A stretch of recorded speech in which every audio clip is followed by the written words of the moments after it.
रात के गहरा घनघोर अंधेरे में घड़ी की सुइयों ने 2 बजे का समय बताया। नेहा अपने कमरे में किताबों के ढेर के बीच बैठी पढ़ाई में मग्न थी। बाहर बारिश की धारें तेजी से बरस रही थी और बिजली की चमकती हुई किरणें घर को डरावना बना रही थी। घर में एक अजीब सी सन्नाटा छाया हुआ था।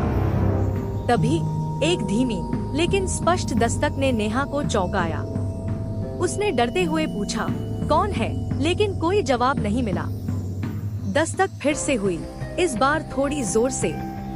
हिम्मत जुटाकर नेहा ने दरवाजा खोला। बाहर कुछ भी नहीं था सिवाय ठंडी हवा के झोंके के।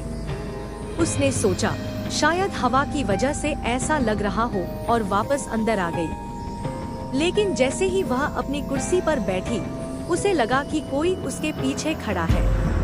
उसने घूमकर देखा लेकिन वहाँ कुछ भी नहीं था। उसका दिल तेजी से धड़कने लगा। तभी खिड़की के शीशे पर किसी के नाखूनों से खरोचने की आवाज आई। डर के मारे नेहा की आंखें फटी की फटी रह गईं। उसने खिड़की की ओर देखा और एक धुंधली आकृति दिखाई दी। लंबे बाल, सफेद कपड़े और खाली डरावनी आंखें। वह चीखना चाहती थी लेकिन उसकी आवाज गले में अटक गई। नेहा ने किताबें उठाई और कमरे से भागने की कोशिश की लेकिन दरवाजा अपने आप बंद हो गया। कमरे का तापमान अचानक गिर गया और उसके कानों में एक भयानक आवाज गूंजी, तुमने दरवाजा क्यों खोला?